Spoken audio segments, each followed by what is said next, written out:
ইসলামী আন্দোলন বাংলাদেশ ১ নম্বর তালম ইউনিয়ন শাখার উদ্যোগে অধ্যকার ওয়াজ মাহফিল ও হালকায়ে জিকিরের মুআজ্জাজ মোহতারামুল মাকাম প্রধান অতিথি, সম্মানিত বিশেষ অতিথিবৃন্দ, আমন্ত্রিত অতিথিবৃন্দ, মাহফিলের আয়োজনে যিনারা নিয়োজিত এবং অত্র এলাকার বিভিন্ন গ্রাম মহল্লা থেকে আগত সম্মানিত সুধী, আল্লাহ জাল্লা শানুহুর দরবারে শুকরিয়া আদায় করি যে আল্লাহ পাক আমাদেরকে এই ফিতনার যুগে একটা মহান উদ্যোগ নিয়ে ইসলামী জালসায় আসার এবং বসার যে আল্লাহ পাক আমাদেরকে তৌফিক করে দিলেন, জবান খুলে সে আল্লাহর শুকর আদায় করি আলহামদুলিল্লাহ। বলি সুবহানাল্লাহ, সুবহানাল্লাহ, আলহামদুলিল্লাহ, আলহামদুলিল্লাহ, ওয়ালা ইলাহা ইল্লাল্লাহ, আল্লাহু আকবার। হাদিস শরীফে বলা হয়েছে, এই যে 4টি কালেমা আমরা এই মুহূর্তে পড়লাম, গুরিসাত লাহু বিকুল্লি ওয়াহিদাতিন মিনহা নাখলাতুন শাজারাতুন ফিল জান্নাহ। প্রত্যেকটা কালমার বিনিময়ে আমার আপনার জান্নাতের মধ্যে একটা করে বৃক্ষ রোপণ করা হয়। সুবহানাল্লাহ। বৃক্ষ ওই সময় আমার গাছটা তখনই রোপণ করা হয় যখন আমার জায়গা থাকে। আমার যদি সেই জান্নাতের জায়গায় না থাকে তাহলে তো আমার নামে গাছ রোপণ করা সম্ভব না, নাকি সম্ভব? তার অর্থ হচ্ছে তুমি জন্মসূত্রেই মুসলমান, মানে তোমার জন্য একটা জান্নাতের বরাদ্দ আছে। সুবহানাল্লাহ। ফুলে ফলে, বিল্ডিংয়ে, চাকচিক্যে দুনিয়ার আমূল পাঠিয়ে এই জান্নাতকে তোমার সজ্জিত করতে হবে। যতটা আমল করবে তোমার জান্নাতটা ততটা সজ্জিত। এজন্য সাহাবায়ে কেরাম আখিরাতের আমল করার জন্য তারা প্রতিযোগী ছিল। তাদের মধ্যে মুসাবাকাত ছিল, প্রতিযোগী হয় তার আমল। গরিব সাহাবায়ে কেরাম রাসূল পাকের দরবারে এসে বললেন যে ধনীরা আল্লাহর রাস্তায় দান করে, এত দান করে, তারা এত সওয়াব পাচ্ছে, যার বিনিময়ে কিয়ামতের দিন অত্যন্ত বড় জান্নাত লাভ করবে। আমাদেরকে আল্লাহ গরিব করছেন, আমাদের কি এই ভাগ্যটা হবে না? আল্লাহর নবী ওদেরকে তাসবিহে ফাতিমি শিখায়া দিলেন। তাসবিহে ফাতিমি মানে 5 ওয়াক্ত ফরজ নামাজের পর 33 বার সুবহানাল্লাহ, 33 বার আলহামদুলিল্লাহ, 34 বার আল্লাহু আকবার। এই তাসবিহকে কি বলা হয়? তাসবিহে ফাতিমি। এটা বড় মকবুল তাসবিহ। এর প্রমাণ হচ্ছে, যার কারণে বিশ্বের যে কোনো জায়গায় যাবেন, মক্কা মদিনা সহ বিশ্বের যে কোনো মুসলিম দেশে যাবেন, যতগুলো তসবিহ আপনি কিনতে পাবেন সবগুলো তসবিহ এইভাবে বানানো হয়েছে যে 33টা পর একটা করে স্টপ দেওয়া হয়েছে। অথচ এই ছোট্ট তাসবিহর উপর আমরা আমল করতে পারি না। রাহমাতুল্লিল আলামিন গরিব সাহাবায়ে কেরামদেরকে বলে দিলেন, ধনীরা তাদের সামর্থ্য আছে তাই তারা আল্লাহর রাস্তায় দান করে, তোমাদের সামর্থ্য নাই, নৈরাশ হইও না। 5 ওয়াক্ত নামাজের পরে যদি তোমরা এই তাসবিহে ফাতিমি পড়তে পারো, তাহলে তারা এত টাকা এত সম্পদ দান করে যে সওয়াব লাভ করতেছে, তোমাদের আমল নামার মধ্যে এমন কি সওয়াব আল্লাহ লিখে দিবে। 5 ওয়াক্ত নামাজের পরে এই ছোট্ট তাসবিহটা আদায় করা উচিত সবার। করবো তো আমরা ইনশাআল্লাহ। সাহাবায়ে কেরাম প্রতিযোগী ছিলেন আমল করার জন্য, আখিরাত লাভ করার জন্য, দুনিয়ার জন্য না। আর আমাদের বর্তমান প্রতিযোগিতা হচ্ছে গুনার দিকে, দুনিয়া কামাইয়ের দিকে। গুনাহ প্রতিযোগিতা করে করতেছি। কে কত সুদ খায়া বড় বড় বিল্ডিং করতে পারে, ঘুষ খায়া কে কতগুলো জমি কিনতে পারে, অন্যায় ভাবে অর্থ আত্মসাৎ করে কে কার চেয়ে বড় বিল্ডিং করতে পারে আর বেশি জমি করতে পারে। এই কাজের মধ্যে আমাদের আজকে প্রতিযোগিতা। খুব ভালো করে বুঝি,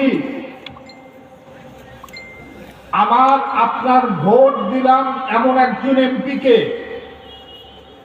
যে এমপি আমার আপনার ভোট পেয়ে এমপি হলো, আর তাদের এমপি হওয়ার দ্বারা সেই দল সংসদ গঠন করে প্রধানমন্ত্রী বানালো। আপনার ভোট তাদের জন্য সাপোর্টে থাকার কারণে এই স্টাফ আপনার এমপি থেকে নিয়ে প্রধানমন্ত্রী পর্যন্ত সমস্ত মন্ত্রী সহ সবাই যতগুলো টাকা আত্মসাৎ করবে, যতগুলো ডাকাতি করবে, যতগুলো অন্যায় করবে, সবগুলো অন্যায় আপনার আমার আমলনামায় লেখা হবে। তাআওয়ানু আলাল বিররি ওয়াত তাকওয়া ওয়া লা তাআওয়ানু আলাল ইসমি ওয়াল উদওয়ান। আল্লাহ কয় নেকের কাজে সাহায্য করো, অন্যায়ের সাহায্য করো না। আজকে আল্লাহর নবীর সাহাবাদের মধ্যে আপনার একজন সাহাবা যদি আমাদের এই যুগে বেঁচে থাকতো, আর একজন এমপি একজন মন্ত্রী হাজার হাজার কোটি টাকা আত্মসাৎ করে বিদেশে পাচার করে, কানাডায় বাড়ি, আমেরিকায় বাড়ি, লন্ডনে বাড়ি, আপনার দুবাইতে বাড়ি, এইদিকে আপনার বাড়ি, এতগুলো টাকা যেগুলো আত্মসাৎ করে বাংলাদেশের ব্যাংকগুলো শূন্য করে দিয়েছে, এত বড় অন্যায় নবীর একজন সাহাবা যদি বাংলায় থাকতো কেউ করার সাহস পাত না। আর সেই দিন আমরা আসতে দিব না যে গুনাহ ভোট দিয়ে পাপ কিনে নেওয়া, সেইটা আমরা আর হতে দিব না। ইনশাআল্লাহ বাংলায় ইসলামী দল যেগুলো আছে তার মধ্যে সবচেয়ে বৃহৎ দল হচ্ছে ইসলামী শাসনতন্ত্র আন্দোলন।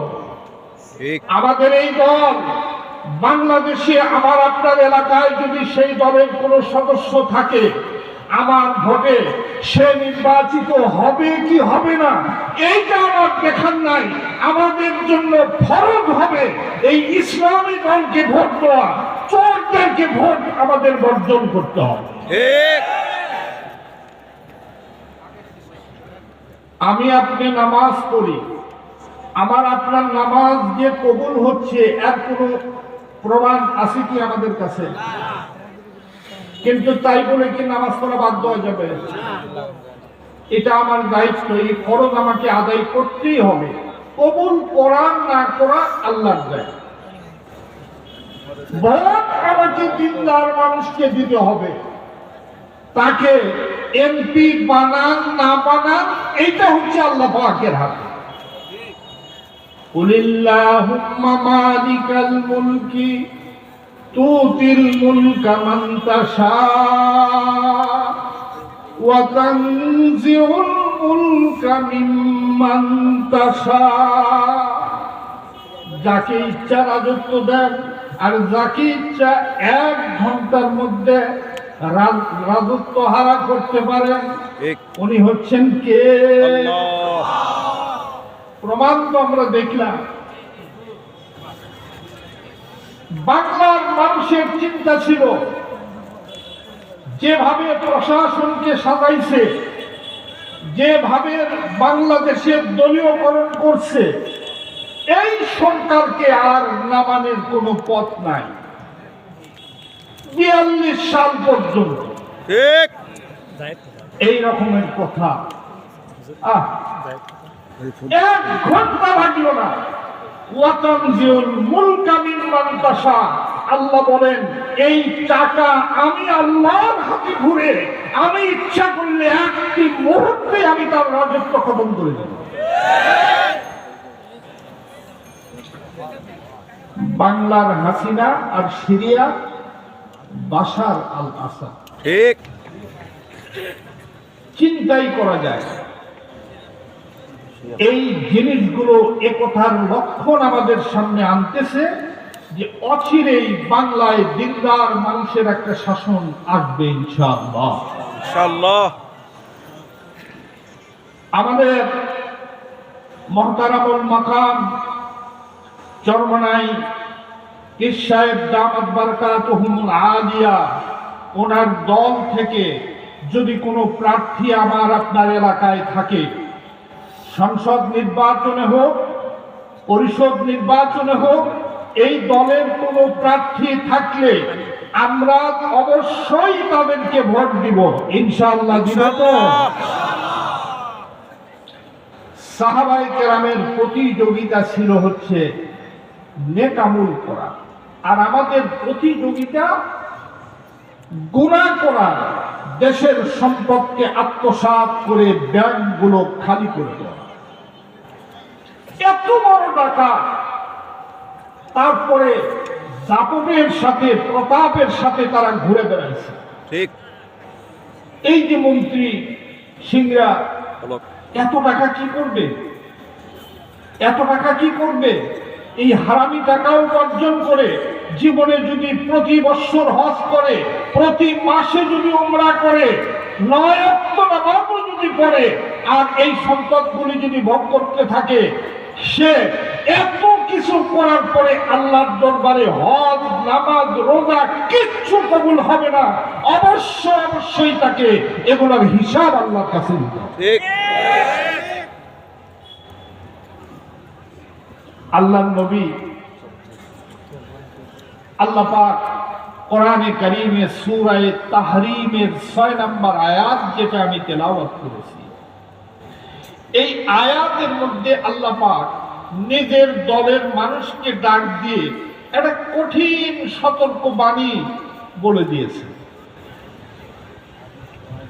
ডাক দিয়েছেন মানব বা বনি আদম এভাবে না, বা ইবাদ বান্দা এভাবে না। আল্লাহ একেবারে নিজের দলের লোক হিসেবে ডাক দিয়েছে। কিভাবে? ইয়া আইয়ুহাল্লাযীনা আমানু কু আনফুসাকুম ওয়া আহলিকুম নারা। হে আমার ইমানদার বান্দারা, ইমানদার মানে আমি আল্লাহর দলের লোক। দুনিয়ার মধ্যে কোন নেতা তার দলীয় মানুষ যতই বিপদে পড়ুক, নেতা সহযোগিতা করে। দুনিয়ার যত নেতা থাকুক, আমার আল্লাহর উপর কেউ হতে পারে না। হাদিস শরীফে আল্লাহর নবী বলেন, আল্লাহ পাক দয়া এবং রহমত এবং মায়াকে সৃষ্টি করার পর এইটা 100 ভাগে ভাগ করে। 100 ভাগের মধ্যে 99 ভাগ আল্লাহ পাক নিজের কাছে রাখেন, আর 1 ভাগ দয়াকে 18,000 মাখলুকাতের মধ্যে কোটি কোটি কোটি কোটি কোটি কোটি মাখলুকাতের মধ্যে বন্টন করে দেয়। এই সামান্য দয়ার মালিক হয়ে আমার মা আমার বাবা আমাদের জন্য নিজের জান উৎসর্গ করে, নিজের প্রাণ উৎসর্গ করে। আর 99 ভাগ দয়া, যে দয়ার মালিক হচ্ছেন আল্লাহ পাক, সেই আল্লাহ পাকের দলের মানুষ যদি আমি আর আপনি হতে পারি, কালেমা পড়ে যদি ঈমান যদি আমাদের মধ্যে আনতে পারি, আল্লাহ বলেন দুনিয়ার সমস্ত নেতারা তার দলীয় মানুষকে যতটা দয়া না করবে, আমি আল্লাহ পাক আমার 99 ভাগ দয়া দিয়ে কিয়ামতের দিন আমার বান্দাদেরকে আমি বাঁচিয়ে জাহান্নাম থেকে জান্নাতের মধ্যে নিয়ে পৌঁছিয়ে দিব। 99 ভাগ দয়া প্রকাশ ঘটাবে আল্লাহ পাক কিয়ামতের মাঠে। সেই আল্লাহ পাক এত দয়ালু। আমরা সবাই জানি হযরতে শিবলি রহমতুল্লাহ আলাইহি আল্লাহর একজন বড় ওলি ছিলেন। একদিন শিবলি রহমতুল্লাহ আলাইহি যখন নাকি উনি কামেল ওলি হলেন, আল্লাহ পাকের দরবারে উনি মুরাকাবায় বসলেন। আল্লাহ বললেন যে শিবলি, তোমার প্রথম জীবন তো বড় উশৃঙ্খল জীবন ছিল, তুমি দুনিয়ার এমন কোনো অপকর্ম নাই যা করো নাই, কিন্তু দুনিয়ার মানুষ তোমার এই গোপন অপকর্ম সম্পর্কে জানা নাই, আমি আল্লাহ পাক জানি।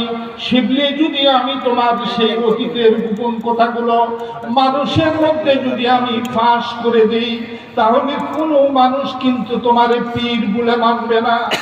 শিবলি বলে, আল্লাহ আমি এই কথা কোনো ভয় করি না, কিন্তু তোমার কিছু গোপন তথ্য আমি শিবলির কাছে আছে, আমি যদি তোমার সেই গোপন তথ্যগুলো ফাঁস করে দিই, কোনো মানুষ আর নামাজ পড়তে যাবে না। শিবলি আল্লাহ কয়, আল্লাহ তোমার গোপন তথ্যগুলো যদি ফাঁস করে দিই, তাহলে মানুষ আর নামাজ রোজা করবে না। আল্লাহ কয়, শিবলি তোমার অতীতের গোপন কথাগুলো যদি আমি ফাঁস করে দিই, মানুষ তোমাকে পীর বলে মানবে। শিবলির উত্তরে আল্লাহ এই কথা শোনার পরে আল্লাহ শিবলি কয়, শিবলি আচ্ছা কি গোপন কথা আমার তুমি জানো, যে কথা বান্দাদেরকে বললে বান্দা ইবাদত করবে না, নির্ভয়ে তারা বসে থাকবে, কি গোপন কথা? শিবলি কয়, আল্লাহ তুমি যে কত দয়াবান আল্লাহ, এ কথা আমি একেবারে রন্দে রন্দে আমি একেবারে সব আমি জেনে ফেলাইছি। 99 ভাগ দয়া তোমার কাছে। বান্দা 80-90 বৎসর তোমার বিরুদ্ধে চলছে, তোমার বিরুদ্ধে সবগুলো কাজ করছে, শিরক করছে, কবিরা গুনাহ করছে, সবগুলো করছে। এই 99 বৎসর পরে অনুতাপ আসার পর যদি সে তোমার দরবারে হাত তুলে ক্ষমা চায়, যদি বলে রব্বানা যালামনা আনফুসানা ওয়া ইল্লাম তাগফির লানা ওয়া তারহামনা লানাকুনান্না মিনাল খাসিরিন। যখন নাকি বান্দা এভাবে মাপ চায়, হযরতে শিবলি বলেন যে তোমার আরশের মধ্যে হরকত সৃষ্টি হয়, নড়াচড়া সৃষ্টি হয়। ওই বান্দাকে এত অপরাধ করার পরেও তুমি খালি হাতে ফিরে দাও না, তার তওবাকে তুমি কবুল করো। শুধু তওবা কবুল করো না, তার আমলনামার মধ্যে যতগুলো পাপ ছিল প্রত্যেকটা পাপ ডিলিট করে দিয়ে ওই পরিমাণ নেকি দিয়ে আমলনামা পুরা করে দাও। তুমি আল্লাহ এত বড় দয়ালু আমি জানি, সুতরাং তোমার দয়া সম্পর্কে যদি আমি মানুষের কাছে বলে দেই, মানুষ কিন্তু মানুষ তোমার দয়ার উপর ভরসা করে থাকবে, ইবাদত করবে না। আল্লাহ কয়, শিবলি থাক, আমিও তোমার গোপন কথা ফাঁস করব না, তুমিও আমার দয়া করো না। রাহমাতুল্লিল আলামিন বসে আছেন, সাহাবায়ে কেরামদেরকে নিয়ে বসে আছেন। হঠাৎ করে একজন বৃদ্ধ বয়োজ্যেষ্ঠ মানুষ আল্লাহর নবীর সামনে হাজির হলেন। রাসূল সামনে বসালেন। বসানোর পর আল্লাহর নবী বৃদ্ধকে বলে যে বাবা তুমি কি জন্য আসছো? কয় হুজুর একটা কথা জানার জন্য আমি আসছি। কি কথা? বলে এই দুনিয়ার মধ্যে আমাদেরকে কে লালন পালন করে, আমাদেরকে কে দেখশন করে, আমাদেরকে কে রিজিক দেয়, এই দুনিয়ার মধ্যে কে আমাদেরকে এই সবগুলো দেয়? কয় আল্লাহ। আচ্ছা, কিয়ামতের দিন যখন হাসরের মাঠে আমি আর আপনি উঠব, সবাই যখন উঠব, শুনলাম যে ওখানে নাকি বিচার হবে, দুনিয়ার প্রতি সেকেন্ডের আমলের বিচার হবে। একটু ভুল করলে, একটু গুনাহ করলে তাও ধরবে, নেক আমল করলে সেটাও তুলবে, এমনটি নাকি বিচার হবে। বিচার বড় কঠিন বিচার হবে। সেই দিন কে বিচার করবে? বিচারের সময় প্রধান বিচারক কে হবে? আল্লাহর নবী বলেন যে আল্লাহই হবে। বুড়া কয় কোন আল্লাহ? এই যে বর্তমান যে আল্লাহ আমাদেরকে খাওয়াচ্ছে এই আল্লাহ না অন্য আল্লাহ হবে? কয় এই আল্লাহই। এবার বৃদ্ধ বলে হুজুর তাহলে আমার আর কোনো ভয় নাই, আমার আর কোনো রকমের ভয় নাই। অবশ্যই যদি এই আল্লাহ যদি কিয়ামতের দিন আমার বিচার করে, আমার আল্লাহ সম্পর্কে আমার জানা আছে যে আমার আল্লাহ হচ্ছে কারীম। আল কারীমু ইযা কাদারা আলা আবদিহি লা ইউআযিব। কারীম ওই সত্তাকে বলা হয় নিজের অপরাধী বান্দাকে নিজের হাতের মধ্যে পাওয়ার পরে যিনি আযাব দেয় না, মাফ করে দেয়। আমার আল্লাহ সেই কারীম। এই আল্লাহ যদি কিয়ামতের দিন আমার আপনার বিচার করে, আমি নিশ্চিত আমাকে জাহান্নামে যাওয়া লাগবে না। সুইচটা দেখেন তো অন আছে নাকি? আল্লাহ বড় দয়ালু, এত দয়ার মালিক সেই আল্লাহ ঈমানদার নিজের দলের মানুষকে ডাক দিচ্ছেন কিভাবে? ইয়া আইয়ুহাল্লাযীনা আমানু কু আনফুসাকুম ওয়া আহলিকুম নার। হে ঈমানদার, আমার দলের মানুষ, কু আনফুসাকুম, তোমার নিজকে বাঁচাও, ওয়া আহলিকুম, এবং তোমার পরিবারকে বাঁচাও, নারান, কি থেকে? আগুন থেকে। থেকে বাঁচাতে বলছে? আগুন থেকে তুমি নিজকেও বাঁচাও, তোমার পরিবারকেও বাঁচাও। আমি শুধু নিজের চিন্তা করলাম, আমার স্ত্রী বেপরদায় চলে, আমার মেয়ে বেপরদায় চলে, আমার ছেলে বেনামাজি, সবগুলো শরীয়ত বিরোধী। আপনি বাবা, আপনার সম্পদ তারা ভোগ করতেছে অথচ শরীয়ত মানতেছে না। আপনি বাবা হজ করেছেন, আপনি বাবা পীর সাহেবের মুরিদ হয়া সকাল সন্ধ্যা শেষ রাত্রিতে আপনি জিকির করেন, কোরআন তেলাওয়াত করেন, 5 ওয়াক্তের জায়গায় 9 ওয়াক্ত নামাজ পড়েন। এত কিছু করে যদি কিয়ামতের দিন আল্লাহর আদালতে আপনার হিসাব হওয়ার পরে আল্লাহ ফেরেশতাকে বলবে যে একে জান্নাতে দিয়ে, এমন সময় তার ছেলে আল্লাহর দরবারে হাজির হয়ে বলবে যে মাবুদ, আমার পিতার জন্য তুমি নির্দেশ দিলে জান্নাতের, আর আমাদের জন্য তুমি নির্দেশ দিলে জাহান্নামে নেওয়ার জন্য। এইটা হতে পারে না, কারণ দুনিয়ার মধ্যে আমার মাতা এবং পিতা আমাকে যে বিদ্যা শিখাইছিল আমরা তাই শিখি। ইসলাম আমাদেরকে শিখায় নাই, কোরআন আমাদেরকে শিখায় নাই, আমাদেরকে দ্বীন শিখায় নাই, তাই আমরা দ্বীনের উপর চলতে পারি নাই। সুতরাং আমাদের এই অপরাধের কারণে যদি আমাদের জাহান্নামে যাওয়া লাগে, তাহলে আমার আব্বা এবং আম্মাকেও আমাদের সঙ্গে জাহান্নামে দেওয়া লাগবে। কিতাবে আছে তার সন্তানদের এই আচরণের কারণে, তার সন্তানদের আল্লাহর দরবারে নালিশ করার কারণে বাবাকেও সন্তানদের সঙ্গে জাহান্নামে দিয়ে দেওয়া হবে। কু আনফুসাকুম ওয়া আহলিকুম নারা, নিজেও বাঁচো, নিজের পরিজনকেও বাঁচাও আগুন থেকে। আছে যে দুনিয়ার আগুন আর জাহান্নামের আগুন কি এক হবে? দুনিয়ার আগুনের বিভিন্ন কোয়ালিটি আছে। দুনিয়ার আগুনের একটা আগুন আছে যেটা আপনি ফু দিবেন, নিবে দেবেন। এটা কোন আগুন? মোমবাতির আগুন। 5 টাকার মোমবাতি জ্বালালেন, এই মোমবাতির আগুন নিভানোর জন্য আপনি ফু দিলে আগুনটা কি যাবে? নিবে।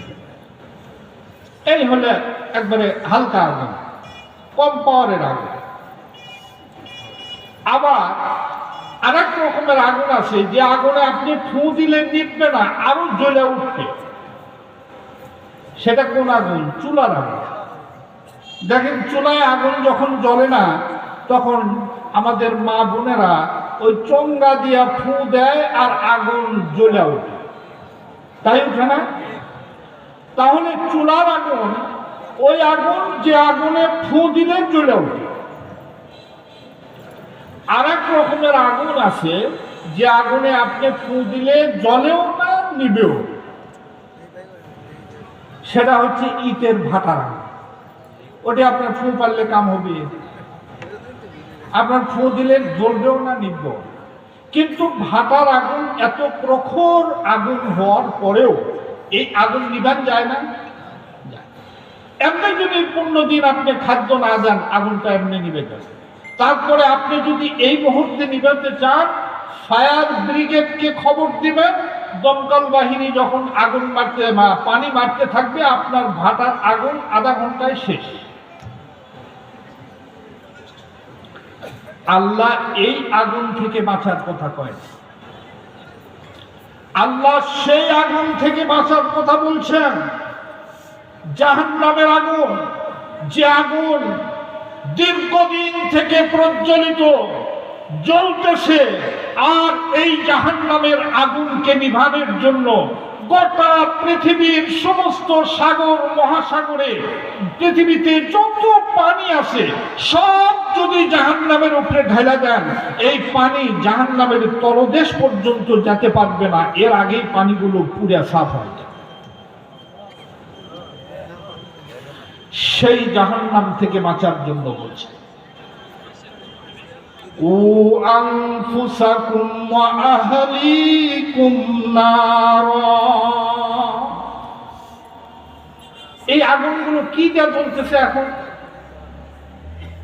আল্লাহ বলেন যে এই আগুনের খাবার হবে, ইন্ধন হবে, ওয়াকুদুহান নাস ওয়াল হিজারাহ।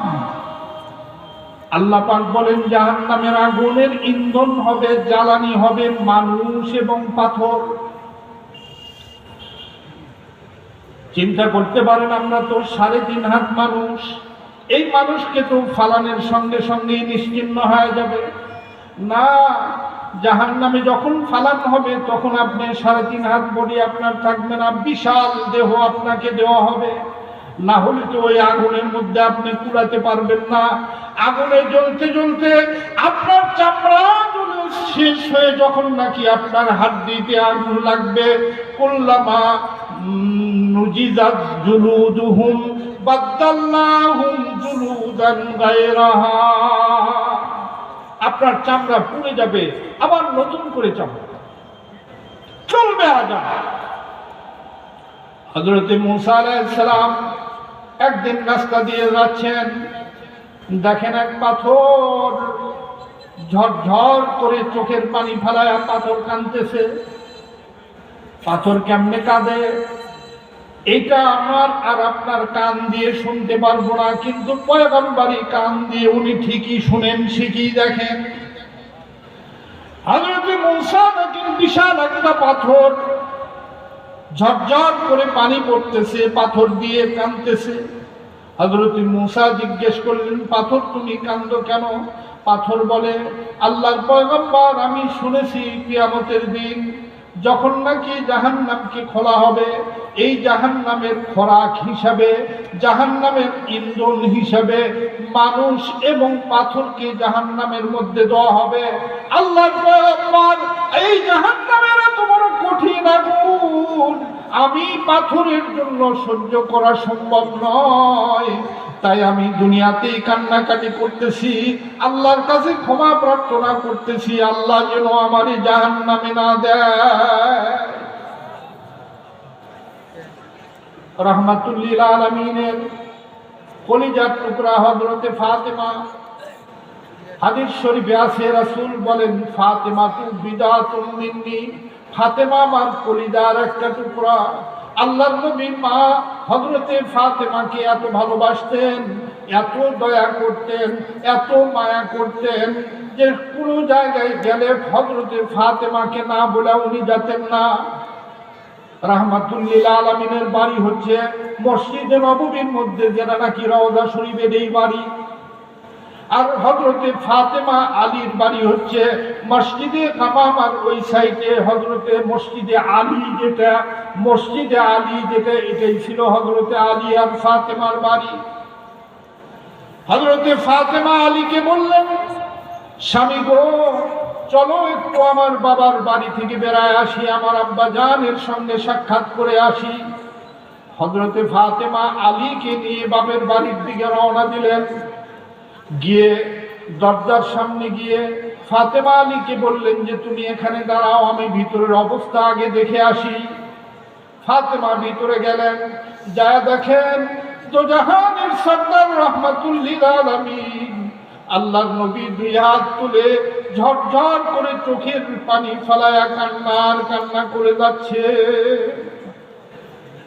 হযরতে ফাতেমা রাসূলের মাথায় হাত দিয়ে সান্ত্বনা দিলেন, পিঠের মধ্যে হাত বুলায়া সান্ত্বনা দিলেন, বললেন, আব্বাজান, সারা দুনিয়া আপনার জন্য আল্লাহ সৃষ্টি করছেন, আপনি দুনিয়ারও সরদার, আখিরাতেরও সরদার, আপনি শুধু মানুষের নবী না, আপনি নবীদেরও নবী, এরপরে আপনি কেন কাঁদেন? দয়া করে আমাকে কি একটু বলা যাবে? এবার আল্লাহর নবী হযরতে ফাতেমার দিকে তাকালেন, তাকায় বললেন যে, আম্মা ফাতেমা, শোনো, আমি যখন নাকি মেরাজে গিয়েছিলাম, মেরাজে যাওয়ার পর দুটি জায়গা আমাকে জিবরাইল সঙ্গে নিয়ে পরিদর্শন করাইছে, জান্নাত এবং জাহান্নাম আমাকে দেখাইছে। কিন্তু জাহান্নামের মধ্যে আমি যখন নাকি জাহান্নাম পরিদর্শনে গেলাম, গিয়া জাহান্নামের মধ্যে বেশিরভাগ জাহান্নামী আমি মেয়েদেরকে দেখতে পাই। জাহান্নামের মধ্যে বেশি সংখ্যক কারা? নারীরা। হযরতে ফাতেমা বলেন, ইয়া রাসূলুল্লাহ, তারপরে কি হলো? আল্লাহর নবী বলেন যে আমি বিভিন্ন পদ্ধতিতে তাদেরকে শাস্তি দেওয়া দেখলাম। হযরতে ফাতেমা বলেন, কি দেখলেন দয়া করে আমাকে একটু বলেন। আল্লাহর নবী বলেন, প্রথম দেখলাম একদল মহিলা যাদের স্তনের মধ্যে বড় বড় বর্শি লাগায়া, স্তনের মধ্যে বড় বড় বর্শি লাগায়া এরপর ঝুলায়া জাহান্নামের আগুনের মধ্যে ঝুলায়া দিয়া তাদেরকে আগুন দ্বারা পোড়ানো হচ্ছে। শুধুমাত্র স্তনে বর্শি লাগায় যদি শুধু ঝুলায়া রাখা হয় তাই তো আযাবের জন্য যথেষ্ট, কিন্তু শুধু ঝুলানের উপরে ক্ষান্ত না, জাহান্নামের মধ্যে তাদেরকে দিয়ে এই অবস্থায় আগুন দিয়ে পোড়ানো হচ্ছে। তারা এমনি ভাবে চিল্লাচ্ছে। আল্লাহর নবী বলেন, দুনিয়ার মানুষ যদি তাদের এই চিল্লানির আর এই চিৎকারের আওয়াজ শুনতো, মানুষ অস্থির বেহুশ হয়ে পড়ে যেত। আসমান জমিন প্রকম্পন করতেছে চিল্লায়া চিল্লায়া, কিন্তু চিল্লায়া লাভ কি? যে ফেরেশতা নাকি তাদেরকে আযাব দিচ্ছে, ওই ফেরেশতা কাহারও কোনো চিল্লানি শুনবে না।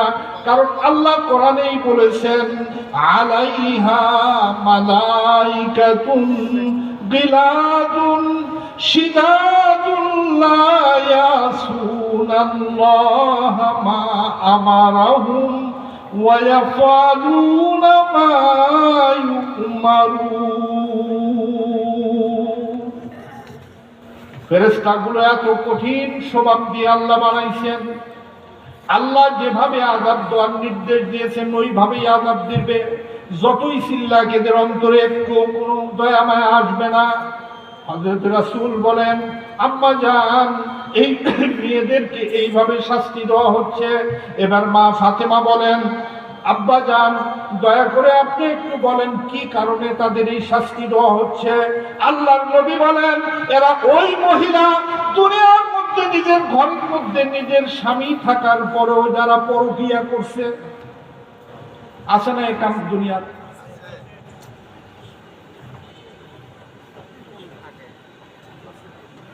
এখনই ছেড়ে দিচ্ছি।